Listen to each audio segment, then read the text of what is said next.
Muito bem, boa noite. Eu acredito até que meu convidado já entrou aí. Vocês estão me ouvindo bem, pessoal? Dá um feedback para mim. Aguardar aqui o meu convidado especial.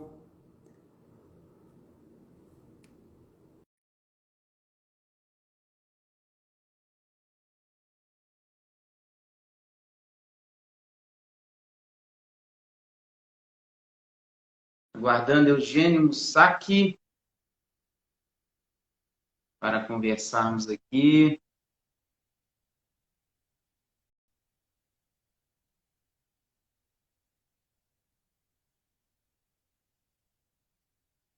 Conseguindo entrar, Eugênio?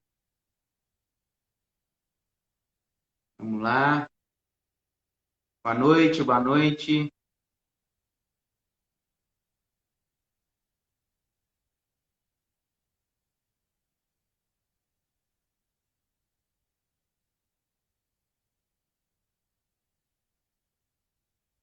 Estou tentando convidá-lo aqui. Não consigo convidá-lo. Eugênio, por acaso você está em computador? Como que você está? Está no celular? Tem como digitar para mim aqui? Eu vejo que você está aqui, mas não consigo te adicionar.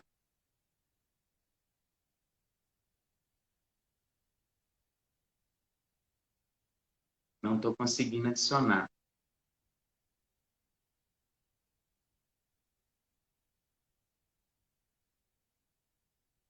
Será que pode ter acontecido? Vou chamar ele de novo aqui.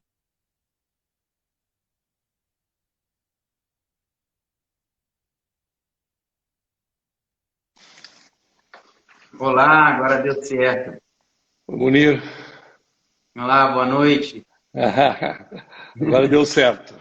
Deu certo, eu tentei, mas agora há pouco eu não tinha dado certo, né? É, não, mas tudo bem. É que, na verdade, eu vou confessar a você que eu estava saindo de uma outra live para entrar nessa aqui, entendeu? Então eu Entendi. tava, e a outra era pelo Zoom, né? Daí eu tava tentando sair, o pessoal ainda falando comigo, e eu, né? Então eu demorei, acabei atrasando aí 1 ou 2 minutos, quero que você me perdoe por isso e a todos que estão nos Não, sem acompanhando problema, aqui. sem problema. Primeiramente, agradecer o seu convite, né? Acho que é um tema assim muito oportuno. E eu vou passar para os meus convidados primeiro assim como que eu conheci o Eugênio e como que me veio essa ideia, né?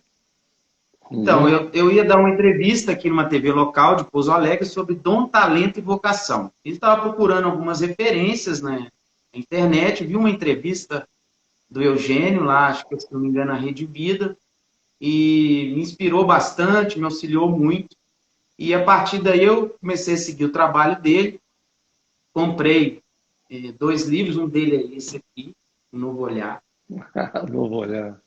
E eu relendo esse livro, porque foi o ano passado que eu fiz essa entrevista em agosto, eu relendo esse ano, falei, nossa, tem tanta coisa boa para passar, né? Tem tanta coisa que tem a ver com o que a gente está passando. Eu vou arriscar, acho que vale a pena conhecer essa pessoa fantástica, vou chamá-lo e tenho certeza que hoje vai trazer muito conhecimento para nós. Fiz aqui uma breve entrada, Eugênio, falando: Uhum. será que a pandemia conseguiu ou vai conseguir despertar em nós um novo olhar sobre a vida? O que vem aprendendo com tudo isso? Qual é a minha missão de vida de frente a todos esses problemas? Quais valores humanos de fato são importantes? Qual o meu papel como cidadão após todo esse aprendizado? Quais valores humanos devo praticar a partir de agora para contribuir com o desenvolvimento de uma sociedade melhor? Meu convidado, Eugênio Mussac, é médico formado na Universidade Federal do Paraná, com especialização em fisiologia humana, disciplina a qual foi professor. Com mais de 4 décadas dedicado à educação, atuando em sala de aula ou como gestor de escolas e de programas educacionais. Há mais de 20 anos, atua parte corporativa, educação corporativa, e apontada como um precursor do DHO, Desenvolvimento Humano. Articulista de várias revistas, publicou 13 livros sobre liderança, gestão de pessoas e comportamento humano, entre eles o Metacompetência, cujo título é um novo conceito sobre eficiência, produtividade, competitividade. Fiz apenas um breve resumo aqui da sua história, só para apresentar. Fique à vontade, professor, boa noite. Traga para nós todo o seu conhecimento para a gente debater. Bom, muito obrigado, Monet. Em primeiro lugar, é uma honra estar conversando com você.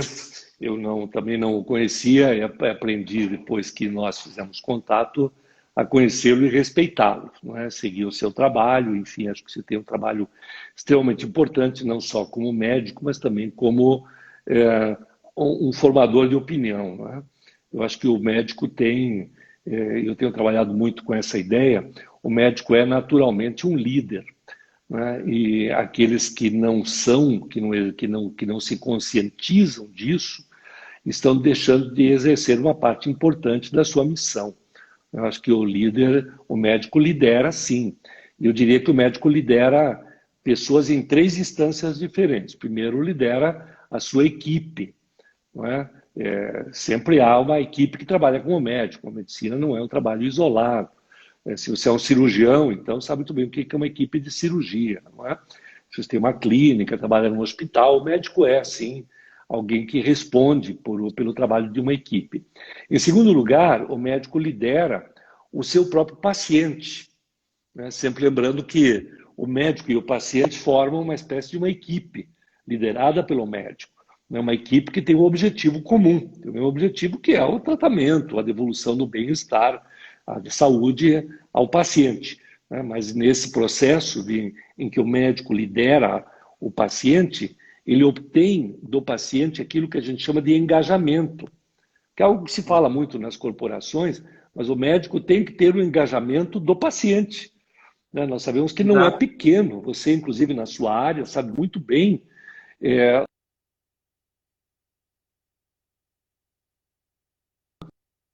Simplesmente não compram os remédios indicados, ou tomam mal, né? Ou toma antidepressivo. No momento em que ele começa a sair da depressão, ele se assusta e para de tomar.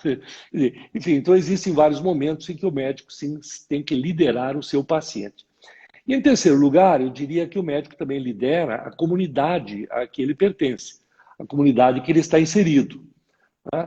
Sabemos que nas cidades menores é muito comum, isso é histórico, né? É muito comum que as lideranças principais das pequenas cidades sejam o prefeito, né, o juiz, o pároco e o médico. Né? Então, os médicos sim têm esse papel importante de liderar pessoas. Eu não sei se nós estamos nos conectando bem. Tá bom agora, hein? Tá. Agora sim, agora você voltou à vida. Se mexeu de novo. Então, não sei se todo o meu raciocínio foi acompanhado, mas eu posicionei o médico como um líder importante e nesse momento que estamos vivendo agora, mais ainda, né, Munir? Porque quer dizer, durante a pandemia, todos os médicos, de alguma forma, são protagonistas. Ou porque estão na linha de frente, ou porque são referência. Eu acho que não teve nenhum médico, independente da especialidade, que não ouviu de alguém um pedido de orientação, uma dúvida. Afinal de contas, o que você acha da cloroquina? Desse tipo. O que você acha? Quando é que as vacinas são seguras ou não são seguras? Então, os médicos se transformaram em referência, assim, né? Então, eu admiro você que tem exercido essa tarefa, inclusive através das mídias sociais. Muito interessante. Olha só, eu fiz umas perguntas nos meus stories antes da live.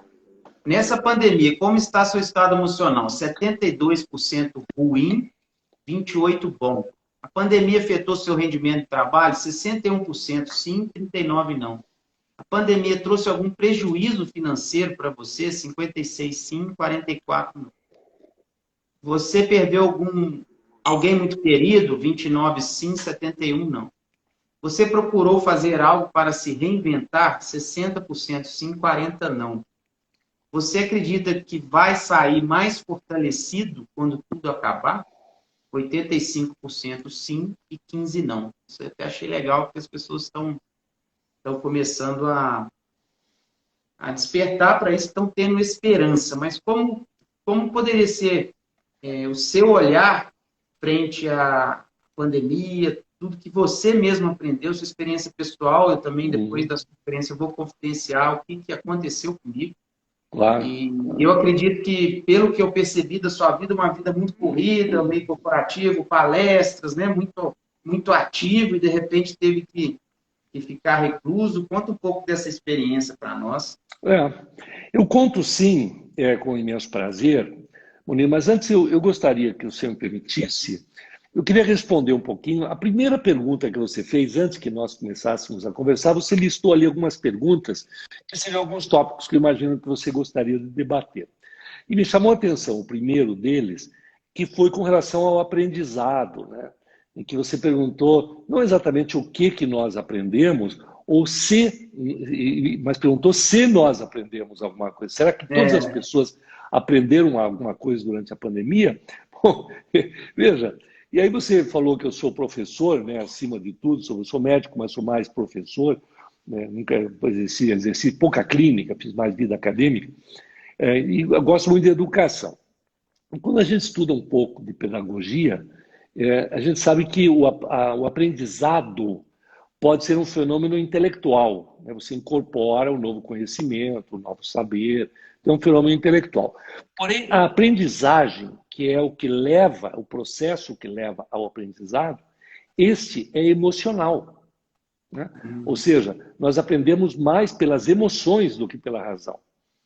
Você como estudioso da mente humana, né, sabe muito bem que nós somos seres emocionais. Né? A parte racional do nosso ser, da nossa mente, é muito recente na história biológica, né, da humanidade. Nós herdamos instintos e herdamos a capacidade de ter sentimentos, de ter emoções. Né? A parte cortical, a parte racional, o pensamento lógico e tal, é recente. Nós somos muito emocionais, sim. Nós somos emocionais na hora que tomamos decisões, na hora que escolhemos os caminhos da nossa vida, e somos extremamente emocionais no processo de aprendizagem. Ou seja, nós costumamos aprender aquilo que emocionalmente nos atinge. E aí tem uma expressão que é meio popular, mas que vem do mundo da pedagogia, que diz que nós aprendemos ou pelo amor ou pela dor. Né? Bom, este é um momento de grande dor para a humanidade e para cada um de nós, isso é evidenciado pela pesquisa que você muito adequadamente fez e gentilmente contribui conosco agora. As pessoas realmente estão percebendo que é um momento difícil, que é um momento onde nós temos medo, temos insegurança, temos incerteza, portanto é um momento de dor. Né? E, claro, então isso abre as portas da aprendizagem. Isso nós encontramos, eu diria para você que em absolutamente todas as pessoas e todas as organizações, mas observado um grau. Né? Existem pessoas que aprenderam mais, que perceberam que não pode viver durante a pandemia como viviam antes e que não viverão depois da pandemia como vivem agora ou como viviam antes. Né? É um momento de transformação significativo, sim, para as nossas vidas como um todo. Aí, respondendo rapidamente sobre a sua pergunta sobre a minha vida em particular, mudou muita coisa? Óbvio que mudou, né? Como a da vida de todos nós, tanto do ponto de vista pessoal quanto do ponto de vista profissional. Do ponto de vista profissional, né, eu tenho basicamente 3 atividades. Eu tenho uma atividade como professor de gestão de pessoas na FIA, que é a minha atividade acadêmica, mas isso me levou nos últimos 20 anos aí, a dar muitas palestras corporativas. Então, as empresas me chamam para falar sobre isso, sobre liderança, sobre gestão de pessoas, sobre gestão de mudança e tudo mais. Né? E essa é uma atividade importante para mim do ponto de vista financeiro. É a minha principal entrada. né? E você pode imaginar que isso foi totalmente estrangulado. Assim, a minha última palestra foi no dia 12 de março do ano passado, uma palestra para a BRF. Logo depois, toda a série de palestras que eu tinha marcado para o resto do ano foi cancelada. Com o tempo, algumas dessas palestras começaram a voltar de forma online, né? E, evidentemente, com uma grande negociação de custos e tudo mais. Então, eu acabei dando muitas palestras, dando muitas aulas, fazendo alguns cursos, inclusive, online, que foi uma competência que a gente teve que desenvolver, né? A minha segunda atividade, que na verdade eu não estou envolvido diretamente, mas é uma empresa na qual eu tenho sociedade, é da Vida Simples, né? A Vida Simples, que era uma revista, nasceu como uma revista na Editora Abril, lá em 2002, né? Depois, com a reestruturação da Vida Simples, alguns títulos foram fechados e outros foram vendidos. E eu acabei recebendo oferta de comprar a Vida Simples, então nós compramos, e ela está sendo transformada em uma grande plataforma de conteúdos socioemocionais, né? Já com 18, 19 anos aí de atividade nesta área. Agora, fica muito fácil para você entender que a Vida Simples, como revista, sofreu, sofreu um baque imediato e frontal, né? Porque as revistas, as bancas de revista fecharam, né?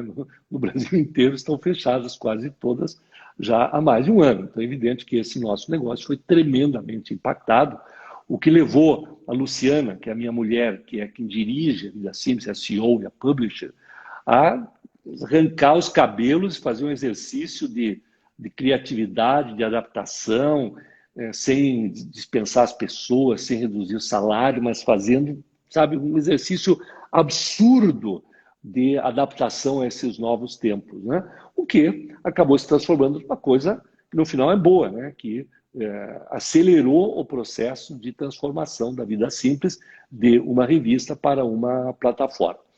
E a minha terceira atividade é junto à Associação Médica, né? Nós criamos, na Associação Médica do Paraná, uma estrutura de capacitação para médicos em caráter continuado. Você, como médico, sabe muito bem que a formação do médico se divide em 3 etapas: graduação, especialização e atualização. O médico é o tipo de indivíduo que não pode parar de estudar nunca, né? Ninguém pode, mas o médico talvez um pouco mais pela velocidade da evolução da medicina. Então eu acabei aqui, junto com a Associação Médica, criando uma estrutura, uma universidade corporativa de atualização médica. E agora, durante a pandemia, nós fomos muito solicitados para produzir material de informação, tanto para a população quanto para médicos, né? A respeito de protocolos, de processos, de procedimentos, até de procedimentos mesmo, médicos, assim como entubar paciente no corredor, né? Porque todo mundo acompanha isso, né? Quantos hospitais estão com as suas UTIs lotadas e tendo que prestar um atendimento precário. Enfim, então, claro que mudou, minha vida mudou significativamente. Por outro lado, só para terminar, tem coisas que mudou para melhor, né? Estou mais em casa, né? A minha mulher não... Eu estou em Curitiba e a minha mulher ficava indo para São Paulo por conta da Vida Simples toda semana. Também não foi mais, então aumentou a coesão familiar, estou mais próximo do meu filho, estou cuidando mais da saúde, né? Lendo bastante, né? Fazendo live. E tal. Fazendo live, etc. Sempre tem o lado bom. Interessante. Você sabe que eu lendo e relendo o livro, eu fiz 4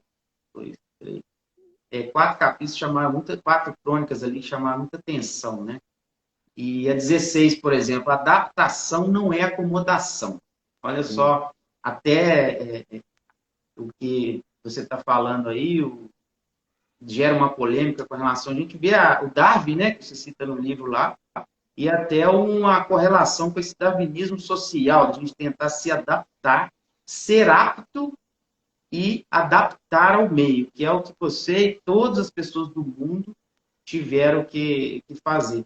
E achei muito interessante essa colocação de falar que o ser humano precisa ser apto, não é questão de ser o mais forte, ele precisa ser apto e se adaptar, né?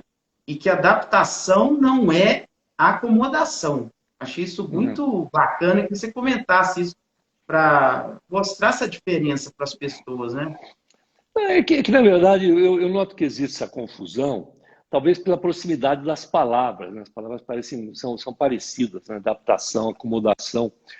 É, é porque isso aí surgiu de uma vez que eu estava numa empresa e que alguém falou para mim o seguinte: ah, professor, eu estou muito adaptado aqui na empresa, estou aqui há 20 anos, né? Faço a mesma coisa, já aprendi como é que faz o serviço, toco minha rotinazinha, estou muito adaptado aqui, né? E eu fico pensando que aquela pessoa em particular, ela estava mesmo era acomodada, né? Há 20 anos fazendo o mesmo trabalho do mesmo jeito. Quer dizer, ele teve pouca evolução durante esse tempo, né? E a adaptação, não, a adaptação prevê evolução, né? Você colocou muito bem que Davi nos explicou que isso vale para as espécies, para as outras espécies, vale para nós também, na sociedade, que a sobrevivência depende da evolução, né? Que a espécie que não evolui, ela não sobrevive, porque ela não consegue competir pelo espaço e pelo alimento no meio ambiente, né? Então, a sobrevivência depende da evolução. E a evolução depende da adaptação, né? E a adaptação, aí nós temos que fazer uma diferença, Munir. Quando a gente fala em adaptação na biologia, nós estamos falando do acaso, né? Do acaso da recombinação genética. Se por acaso aquele animal tem um gene que faz com que ele produza tal enzima, né, que é útil dentro dessa transformação climática, por exemplo, ele vai sobreviver. Aquele que não tem aquele gene não sobrevive. Esse gera descendentes e aí a evolução acontece. Então, no caso das espécies animais, vegetais mesmo, depende do acaso da recombinação genética. Agora, nós não, né? Nós, na sociedade humana, não podemos deixar a nossa sorte, a nossa evolução, a nossa sobrevivência ao acaso. Nós Exato. temos que ter um protagonismo nisso, né? Então, no nosso caso, depende muito mais da inteligência, do uso adequado da inteligência. E aí, pegando o conceito, um dos conceitos clássicos de inteligência, que vem do mundo da pedagogia, inteligência é a capacidade de perceber, né? Perceber, compreender, aprender e adaptar-se, né? São esses 4 estágios aí, né? Percepção, compreensão, aprendizado e adaptação. Quer dizer, tem gente que não está se adaptando, está ficando para trás, não está sobrevivendo como negócio ou como carreira, porque não está percebendo. Não está percebendo as mudanças, não está percebendo a Não necessidade da está mudança. se E adaptando, assim né? por diante. Ele não está Então, correndo. acomodação não, né? Não, Adaptação sim. nunca, né? E eu achei fantástico também quando uma citação no livro, a gente fala, é necessário, né? Tudo na vida que é necessário tempo, inteligência e coragem, né? Você Ah, cita lá que ia dar uma palestra, vocês estavam conversando, né, antes da palestra, e teve uma. Não estou falando aqui de religião, mas teve uma colocação lá do do Papa, Papa, Francisco, né? E a gente acaba chegando à conclusão que em situações difíceis, além de usar conhecimento e criatividade, também precisamos de uma injeção de ânimo, uma palavra que nos estimula, né? E o Papa Francisco, de uma forma muito simples, falou uma palavra que aquilo serviu de uma reflexão, uma coisa assim tão profunda, né? Para resumir, que temos que ter paciência, organização, atitude, ação, que é o que a gente chama de simplificação inteligente. Né? Coragem, né? Primeiro, não desesperar e, se possível, superar. Se não possível, superar e suportar. Né? Porque às vezes não tem o que E eu acho que fazer, né? cabe muito nesse momento, né? De fazer essa reflexão e entender sobre o tempo. Né? Então, Ter Maurício, você sabe que inteligência para interpretar isso e coragem para enfrentar. coragem é fundamental. Agora, antes de vir para cá, eu falei para você que estava numa outra live, que era com a Amchan, de Uberlândia. Amchan de Uberlândia, aí no Triângulo Mineiro. Mineiro. E o tema é exatamente esse, né? Como a gente praticar aquilo que chama gestão na crise, né? Que a administração ela tem duas disciplinas interessantes sobre isso, né? Uma chama-se gestão da crise e outra é gestão na crise. A diferença é que a gestão da crise não se ataca a causa da crise. Mas você não consegue fazer isso, né? Nós não conseguimos atacar a causa da crise porque não conseguimos combater o vírus. Aliás, conseguimos, né? O único jeito da gente combater o vírus, de verdade, é através da vacina. Nós sabemos disso, né? Além disso, o que dá para fazer são ações de mitigação, né? Que são basicamente três, né? O uso da máscara, né? Higiene das mãos, né? Com sabão e álcool gel e distanciamento social, não é? Isolamento. Quer dizer, o isolamento está sendo imposto para nós, né? Curitiba está em lockdown essa semana. Né? O isolamento está sendo imposto porque as pessoas não mantêm o distanciamento. Né? E há algumas circunstâncias que realmente é difícil. Imagina um metrô, um ônibus, como é que faz para manter o distanciamento ali? Né? Apesar de que existem algumas formas de mitigar, que é trocar máscara quando sai e tal, mas dependeria de uma educação, de uma infraestrutura que a sociedade, infelizmente, não tem. Né? Mas a questão é que, assim, eu não posso acabar com o vírus, mas eu preciso continuar sobrevivendo. Então aí entram os temas ligados à gestão na crise. Né? Como é que eu sobrevivo dentro da crise? E aí todos os textos sobre isso mostram uma coisa interessantíssima, Munir, que você, para sobreviver na crise, você tem que promover algumas transformações em tudo que você faz, e essas transformações acabam deixando você muito melhor do que você era antes da crise. Essa seria a grande oportunidade que existe na crise. A oportunidade não está lá fora, no mercado, está dentro de mim, como pessoa, está dentro de mim como empresa. Eu preciso fazer coisas diferentes do que eu estava fazendo até aqui, porque o meu cenário mudou, a contingência é outra. Né? E isso faz com que eu realmente consiga, de alguma forma, me reposicionar positivamente, que é o que a gente chama de evolução. É uma chacoalhada, né, na verdade, para a gente adquirir mais resiliência, rever valores, reinventar.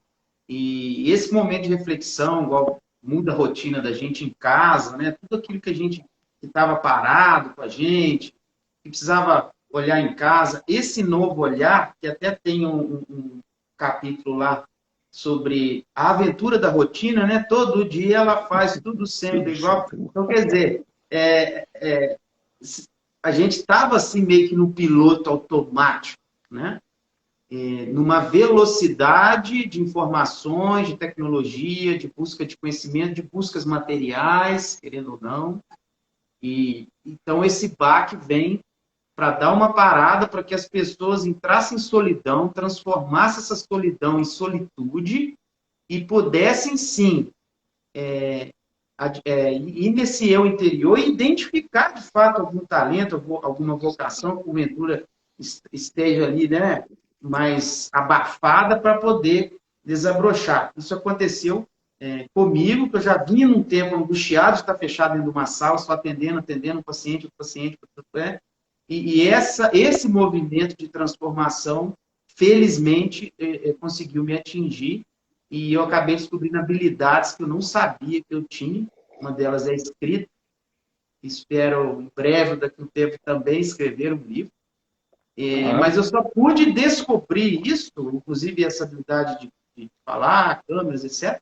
Eu só pude descobrir isso devido à minha angústia. Eu tive que escolher entrar no coletivo do pensamento irracional, do medo irracional, da insegurança, do desespero, da ansiedade, do pânico, ou tentar parar e falar, não, peraí, eu preciso movimentar por um outro lado, porque eu tenho certeza que depois muitas oportunidades vão surgir. Então, eu acredito que é possível a gente, nessa aventura da rotina, mesmo que as coisas estejam muito monótonas, ou preso dentro de casa, ou indo trabalhar e voltar, é possível a gente conseguir ter essa visão, né, de conseguir enxergar as coisas cada dia diferente um do outro. Né? Um novo olhar, né? Sem dúvida.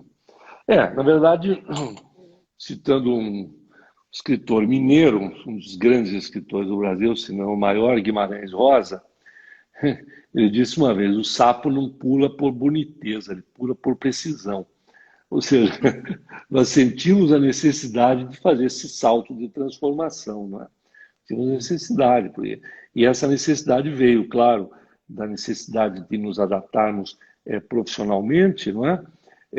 Começamos a praticar telemedicina. Aliás, telemedicina é um fato interessante, porque a telemedicina estava na pauta de discussão na Associação Médica, no Conselho Federal de E Educação e tudo acabou mais. que Há muito tempo estava em discussão isso aí, estava sempre sendo empurrado pela barriga. De repente, a telemedicina passou a ser uma realidade, né? Nós rapidamente tivemos exato. que criar aí as rotinas, as normas e tudo mais, assim como a educação à distância, né?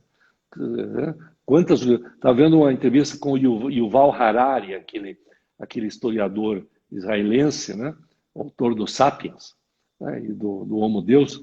Aí ele falou assim: olha, eu trabalho aqui na Universidade de Jerusalém faz 20 anos. E há 20 anos que se fala de implantar educação à distância. Nunca foi feito. Agora, em 2 meses, nós tivemos que colocar todos os alunos da universidade em educação à distância e fizemos. Né? E Nossa, fizemos. Né? Eu vejo assim, eu tenho filho, eu sou um sujeito um pouco diferente, Monir, não sei se você sabe isso da minha biografia, que eu tive uma paternidade precoce, né? Então eu tenho um filho já de 45 anos, engenheiro, ah, e tive uma paternidade tardia. Né? O meu filho mais novo tem 5 anos. Eu tenho... nossa. Isso, os irmãos têm 40 anos de diferença entre eles. Isso é possível hoje, porque hoje a gente vive mais, né? E o meu menino de 5 anos, coitadinho, né? Na escola, no ano passado, né? Muito rapidamente ele teve que entrar em EAD, né? E é muito difícil, imagina para um menino de 4 anos, né?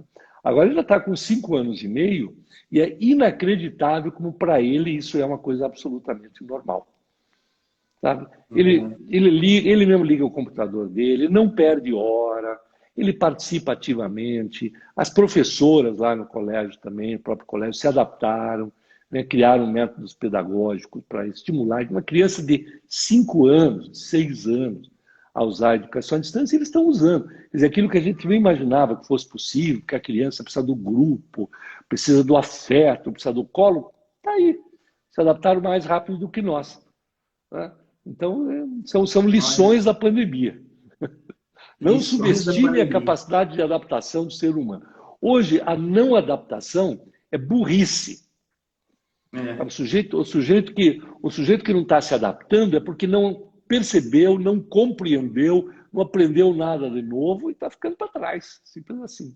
e hoje, com todos os recursos que a gente tem de tecnologia, eu acredito ser mais fácil de se adaptar, você tem mais oportunidades. Igual as pessoas falam assim, não, mas tem muita gente no mercado, mas tem muita gente que não está preparada. Né? Aquelas pessoas que procurarem se dedicar e realmente conseguir construir um propósito de vida mais planejado, consegue se colocar assim. Tem muitas profissões novas, né?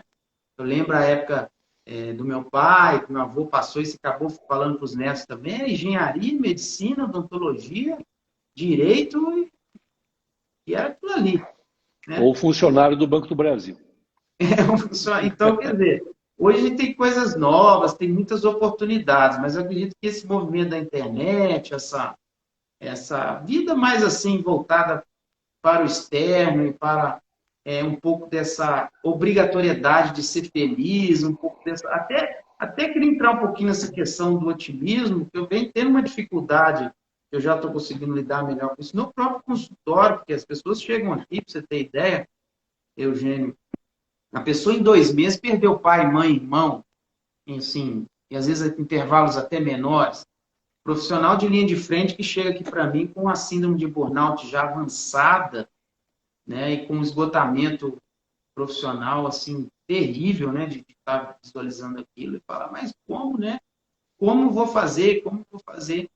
Porque esse otimismo ele vai além, ele é uma linha muito tênue olhar o otimismo e a pessoa não se contaminar num pessimismo muito tóxico ou ela fugir da realidade e entrar quadro de positividade tóxica também, de negar a realidade, ah, tá tudo bem, uma hora, né, isso vai estourar. E o pessimista ao extremo também levar aquilo, a vida dele ao fundo do poço, ele vai cada vez mais afundando. Então, o otimismo realista, né, o otimista realista, que é o adequado, é o que eu tento passar todo dia aqui no consultório. Essas medidas que você falou, gente, o fato é, estamos sim numa guerra, não está fácil, mas o que você, como cidadão, como profissional, na cidade que você está, na realidade que você se encontra, o que você pode fazer? Porque é uma coisa individual, né? Inclusive, até eu separei aquela frase sua que fala: evolução é uma responsabilidade individual e uma necessidade coletiva. Uhum. Né? Então, como que nós vamos conseguir evoluir? Como que nós vamos conseguir vencer esse momento se a gente, cada um, não fizer a sua parte? Ou acabar se preocupando mesmo com a sua realidade, do que eu posso fazer, não se desesperar com informações, ficar o dia inteiro vendo morte, vendo informações na internet, vídeos, aquela coisa toda, o que está acontecendo nos Estados Unidos, morreu tantas pessoas em tal lugar, quer dizer, a pessoa tira o foco e ela entra naquele medo irracional que eu disse, coletivo, ou no pessimismo exacerbado e acaba afundando, né? Então, a sua visão de otimismo também é assim? Não, eu concordo plenamente, né? E eu começo concordando com o fato de que nós estamos vivendo duas epidemias, né? Quer dizer, uma é viral e a outra é emocional. A saúde mental, eu prefiro a expressão saúde emocional, mas saúde mental não está errado, hoje é uma realidade, né? Quer dizer, o número de pessoas que entram em situações de estresse profundo, de negativismo, de ansiedade, de medo, né? Síndrome do pânico, burnout, como você falou, é muito grande. A gente sente isso porque eu estou sempre participando de encontros como esse, né? De lives com empresas e tudo mais, e essa é uma discussão que está vindo cada vez mais forte. Né? O que é que a gente pode fazer para fortalecer as pessoas? Através da vida simples, nós fazemos muitos trabalhos. Você falou em positividade tóxica, não é? Foi um dos temas recentes aí tratados pela Vida Simples, porque isso é real. São pessoas que saem, que perdem contato com a realidade, né?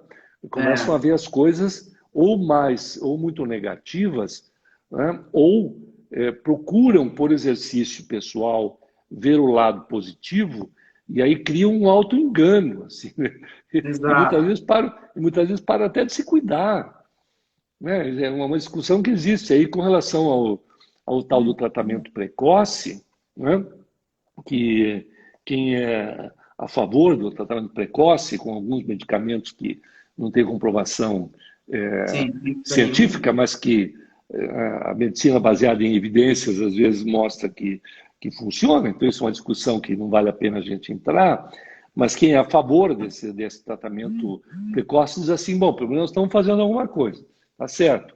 E os que são contra dizem, o que vocês estão fazendo é dar uma falsa ilusão de segurança para as pessoas. Né? Porque a pessoa toma um comprimido qualquer, né, que lhe foi prometido como sendo um comprimido que vai matar o vírus, se ele receber, e aí sai na rua e não se cuida. Né? Então, sabe, é uma situação muito, muito difícil mesmo. Como é que a gente consegue se manter dentro do equilíbrio? Né? Sem puxar nem para lá, nem para cá. Né? Agora, você falou agora há pouco de coragem, né? Medo e coragem. Né? Acho que são coisas assim que não são excludentes. Né? O fato de você ter coragem para enfrentar as situações não significa que você não tem medo. Antes, pelo contrário. Eu acho que se você não tem medo, não precisa ter coragem. Porque coragem é exatamente a capacidade de avançar apesar do medo.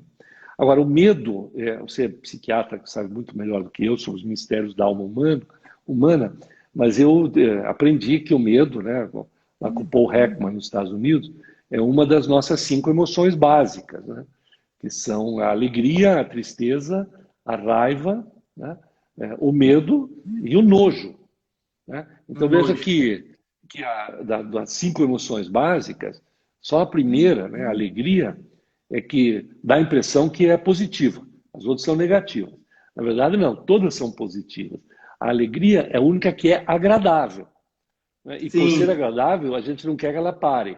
Agora, as demais, quer dizer, a raiva, né, diante de uma injustiça, a tristeza diante de uma perda, o medo diante de um perigo, né, o nojo diante de alguma coisa que pode te fazer mal, como uma comida estragada, são emoções extremamente positivas, porque são elas que te protegem, né?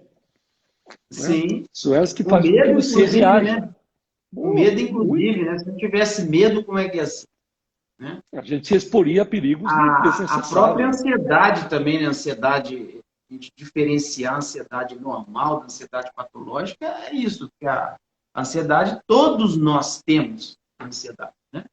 É normal. Só que a ansiedade normal, ela é diante de um evento que você vai passar, alguma coisa que ali passa, acabou a ansiedade, mas ela se torna um transtorno e requer tratamento médico quando aquilo passa a ser permanente, constante, né? Mas esse medo da pandemia que foi desencadeado, ele foi ampliado, foi muito ampliado, porque geralmente o medo, ele vem mais assim de situações reais, né? Você vê alguma coisa e ele te desperta. Vem também no pensamento, mas o medo ele é muito maior quando você vê alguma coisa, realmente, geralmente. Né? Eu saio aqui e vejo um cachorro me atacar. Né? Então, você está vendo o cachorro, está vendo aquela situação. Já na pandemia, foi. Sim, você não consegue ver, né, o coronavírus, o Covid lá, não conseguia ver. Nenhuma das autoridades mais sanitárias ou políticas, lideranças, etc., científicas, ninguém também sabia, não via, não sabia o que era, nem como fazer. Então, isso, o cérebro, apesar, ele amplia, né, a nossa amígdala cerebral ali, que é aquela região mais relacionada à parte das emoções, ela vai trabalhar de uma forma assim, tão imperativa e criando situações ali, e esse medo passa, a gente perde a razão. Lembra no início o pessoal correndo para o supermercado, correndo para abastecer carro, coisa que é o medo irracional conectando as mentes, né, com É. aquele. E eu acho que o problema é exatamente isso, que você não consegue ver o objeto do medo, o causador do medo. Se você vê um leão, você está vendo o leão, você sabe o que fazer. Agora, o vírus não. Então, tudo que a gente sabe sobre ele é porque a gente ouviu falar, né? E aí, na hora que a Esse gente ouve falar, mecanismo, o mecanismo de luta ou fuga, né, que é durante a ansiedade, o medo que a gente pratica, você vê o leão, você vai lutar com ele, você vai fugir. Né? né? Agora, e ali? E Então, o vírus? e E o o vírus? vírus? Então, nós estamos reféns de informações. Entendeu? E aí temos que fazer a curadoria das informações, porque infelizmente o nosso país se dividiu em extremos, né? Por um lado nós temos os negacionistas e por outro os catastrofistas. É, Então, é. como é que a gente faz para viver aí escolhendo ouvir aqui, Não, lá, e eu lá? essa semana fazendo uma reflexão, eu falei exatamente isso, mas agora eu estou falando de um grupo que está aqui no meio, me parece, que tem as pessoas mais realistas e tem aqueles que têm uma certa noção e têm, né, um conhecimento e tudo, mas eles foram, dá a impressão que um certo grupo desses conscientes foram se cansando, eu não aguento mais ficar em casa, não aguento mais ficar em casa, e começaram assim, isso vai meio que migrando para o lado do negacionismo, mas não aquele negacionismo extremo, mas indo mais pelo lado de cá, eu não aguento mais, eu vou sair, se tiver que pegar, pega, se tiver que morrer, morre, sabe? Eu tenho assim, ouvido cada coisa no consultório, não tô muito aí, não, se tiver que pegar, pega, pega. E nessa brincadeira, eu acredito que esses jovens começaram a fazer esse movimento, e é onde veio a variante, que É, está agora essa causa eu aí, e acho a que não. gente, me parece que está regredindo agora, né? A gente regrediu, fez um ano de pandemia, né? E agora temos que ser bem resilientes aí agora e acreditar Mas é. E tem que estar. Eu acho que nessa chegou um vacinação. momento em que todos nós nos cansamos do isolamento e flexibilizamos um pouco, né, o isolamento. Começamos a sair, né, isso é normal. Agora, uma coisa é você sair porque você entendeu, Precisa, né? primeiro que você precisa, segundo É, que você entendeu como é que você vai fazer para sair, né? é, Existem alguns meios da gente sair e se proteger. Teve gente que não parou de sair, né? Ainda ontem li uma coisa muito interessante a respeito de todos os nossos colegas que são profissionais da saúde. É, é, dizia assim, ó, é, bandeira amarela, profissionais de saúde trabalham normalmente. Bandeira laranja, profissionais de saúde trabalham normalmente. Bandeira vermelha, profissionais de saúde trabalham normalmente. Né? Guerra mundial, profissionais de saúde trabalham normalmente. Invasão alienígena no planeta Terra, os profissionais de saúde trabalham normalmente. Então, o profissional de saúde não parou de trabalhar. é. Né? Imagine, a turma que está na linha de frente, eu sei que tem acompanhado bem. E também os funcionários das farmácias, dos supermercados, do transporte coletivo, os policiais, os catadores de lixo, os carteiros. Essa gente precisou continuar trabalhando, entendeu? Então não se trata de dizer que eles estão saindo de casa porque eles negam que existe a pandemia, é que eles não conseguem, eles não podem não sair. Não pode. Né? Agora, é importantíssimo que não só eles, mas todos nós que, quando saímos de casa, devemos sair tomando as devidas precauções, pô. Eu acho que assim, os lockdowns só acontecem porque as pessoas desrespeitam as medidas básicas, né? Que são aquelas três, né? Máscara, higiene e distanciamento. Máscara, é. E Prevenção, né? acabou. Proteção não Porque, olha, tem, não. mesmo com o vírus, perdão, mesmo com a vacina, Mônica, o vírus veio para ficar. Esse vírus nós É, vamos mas conviver não. com eles É, forever. Então sim. tem que aprender a Assim lidar com como que ele. foi a gripe suína, né? Isso, e H1N1 outras, né? Assim como e foi o outras. HIV. Quer dizer, Sim. E está aí talvez até os hoje. mais jovens não lembram, mas a década de 80 e 90 nós tivemos uma pandemia de AIDS, né? De HIV. Tivemos a pandemia, foi no mundo inteiro. Né? A Sim. diferença entre a HIV e o Covid é o meio de transmissão, né? Que a transmissão do HIV se dá por relação sexual, né? Ou por transfusão de sangue. Então era claro que era mais restrito. Mas o que aconteceu? O vírus do HIV está aí até hoje. Nós estamos tendo que Sim. conviver com ele. Só que nós adotamos algumas medidas preventivas do ponto de vista comportamental. Quer dizer, a partir do momento que nós começamos a estimular o uso de preservativo nas relações sexuais, né, isso parece que foi incorporado, assim, essa juventude aí, que nasceu já né, com HIV existindo no mundo, né, sabe que tem que transar com camisinha. Pronto, acabou. Então a humanidade se adaptou. É o mesmo que vai acontecer com o Covid e com outros vírus que surgirão. Não se iluda que foi o último. Né? Mas se olhar a história. Nossa, é verdade.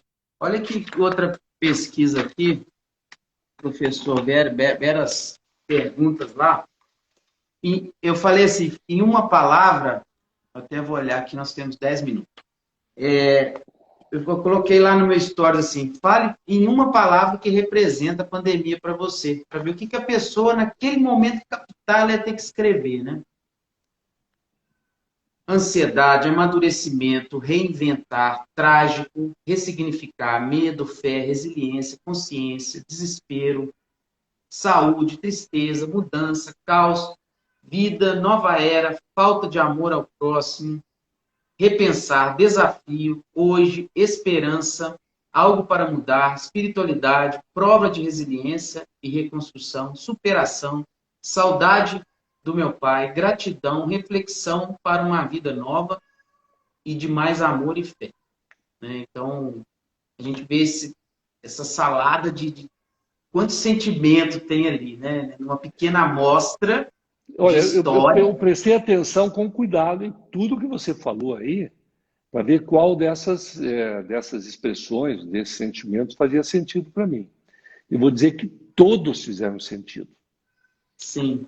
tudo que foi falado aí é o que nós estamos sentindo. Alguns mais, outros menos, mas é bem isso mesmo. E é momento mesmo de união, né? De olhar tudo isso. E agora, antes da.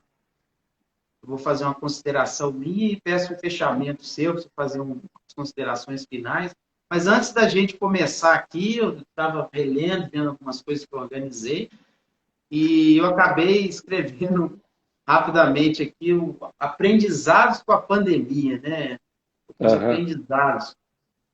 Autoconfiança, persistência, flexibilidade, principalmente, pensei nessa palavra.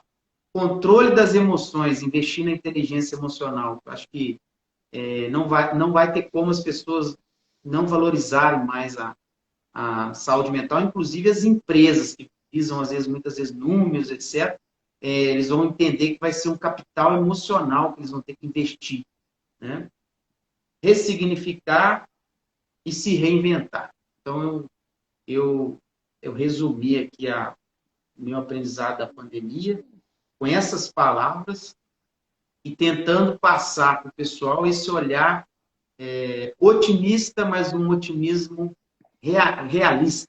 Otimismo realista de que estamos, sim, numa guerra, como eu disse, mas vamos fazer a nossa parte, vamos fazer aquilo que é a minha atribuição na forma de prevenção e, ao mesmo tempo, fazer essa transmissão para o coletivo, né? Fazer essa agregação dessas atividades e passando isso para o coletivo. Acho que assim a gente consegue levar isso com mais leveza, né?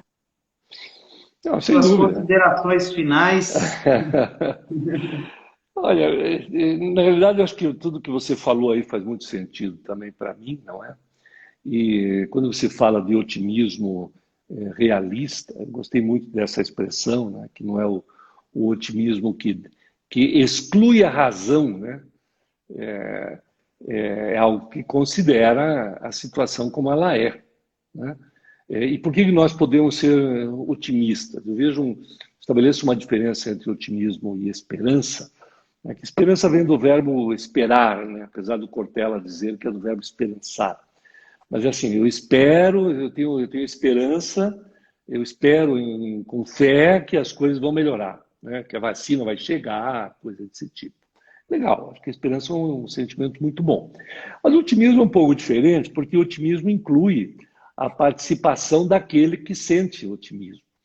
Eu estou otimista porque eu estou fazendo a minha parte, né? Porque eu desenhei para mim uma estratégia, eu estou fazendo a minha lição de casa, eu estou me mexendo, eu estou, enfim, reagindo, eu e os meus, né? Eu e minha equipe de trabalho, eu e minha família, eu e meu condomínio, né? Então nós estamos otimistas com relação à solução desse problema e otimistas também que lá no final nós sairemos melhor do que éramos quando entramos na crise. Então isso é um otimismo realista, né? Que não nega a realidade, não nega o perigo, não nega a possibilidade real de você mesmo ser contaminado, de você ser afetado economicamente pela situação toda, mas considera que você está fazendo alguma coisa em função disso, né? Você fez opção, eu acho que são duas qualidades que são essenciais para os líderes e para todas as pessoas, mas para os líderes mais, porque eles são capazes de influenciar outras pessoas neste momento, que são a opção pelo movimento, né? Quer dizer, pelo movimento no sentido de vamos fazer alguma coisa para melhorar, vamos fazer alguma coisa para mudar, vamos fazer o que deve ser feito, né? Opção pelo movimento, não ficar parado, não ficar recluso, não ficar pessimista, não ficar deprimido, não ficar simplesmente esperando que as coisas melhorem, vamos fazer a nossa parte, né? E segundo, é uma visão positiva do futuro, né, que é o que você chamou aí de otimismo realista, é, porque, veja, quando você faz a opção, né, de ter uma visão positiva do futuro, você não está negando a realidade, e você pode até considerar que antes de melhorar, vai piorar um pouco. Que, há 4 meses atrás, a gente podia dizer isso, vai piorar ainda antes de melhorar. De fato, aconteceu, piorou pra caramba. E talvez até piore mais, não sabemos, né, antes de começar a melhorar. Mas vai melhorar lá na frente. A gente vê os Estados Unidos, por exemplo, que chegou a Tudo ter passa, né? 4 mil, tudo passa. Os Estados Unidos tinha 4.000 óbitos por dia, hoje tem menos de 1.000, né? Nós estamos com 3.000 e pouco. Né? Por quê? Porque eles fizeram uma forte campanha de vacinação, que aqui vai acontecer, um pouco mais atrasado, um pouco mais devagar, mas vai acontecer. Então é evidente que vai passar. Né? Nós temos que aguentar firme, temos que ser resilientes, como você falou, temos que ser prudentes, né? Prudente. A coragem inclui a prudência, né? Coragem não é imprudência, não, inclui a prudência. Coragem é uma virtude que é formada por 4 outras virtudes. A primeira é a prudência. A segunda é a fortaleza, onde eu vou tirar força para aguentar isso aí. Né? Terceira, a temperança, né? Que é um tipo de força especial, que é a força de vontade. Né? E o quarto é a justiça. Né? A coragem está sempre a serviço da justiça. Um ladrão, um corrupto, um facínora, ele não é corajoso, porque ele ataca as suas vítimas em sua vulnerabilidade. Então, nós sempre temos que colocar a nossa fortaleza, a nossa temperança, a nossa coragem a serviço do bom, né? A serviço do bem, a serviço do outro, a serviço de um futuro melhor. Então, é isso que eu acho que dá para a gente aprender, dá para incorporar. E veja, só para terminar, claro que estamos por um momento dificílimo e triste, porque há vidas sendo perdidas, mas eu, por outro lado, vejo que é uma espécie de um privilégio assim, que nós estamos tendo, né, de passar por este momento que está nos dando a oportunidade de fazer uma reflexão tão grande a respeito de quem somos como pessoa, quem somos como família, quem somos como empresa, quem somos como sociedade. Não é possível não estar fazendo essa reflexão. Né? E acho que essa reflexão é muito boa, você como psiquiatra lida melhor com isso, e você só consegue fazer uma transformação a partir de uma imersão. Né? De uma imersão, né? Uma interiorização mesmo profunda, né? Então, façamos a nossa parte, com a nossa responsabilidade individual, em prol de suprir a necessidade coletiva. Beleza. Guilherme, muito obrigado, foi um prazer. Espero falar com você mais vezes, encontrar, vou continuar seguindo o seu trabalho, e a gente se vê, se cuida, e vamos aguardar que tudo isso passe. E que possamos um dia, né, nos encontrar e tomar uma taça de vinho, uma cerveja, ou um whey protein juntos. Abraço. Um abraço, obrigado aí por compartilhar. Os seus seguidores aí que ficaram conosco aí desde o começo, né, com pouca variação. Então, muito obrigado, sucesso a todos, se cuidem, abraço. Vale a pena. Tchau, tchau. Boa noite a todos, obrigado aí pela presença. Um abraço.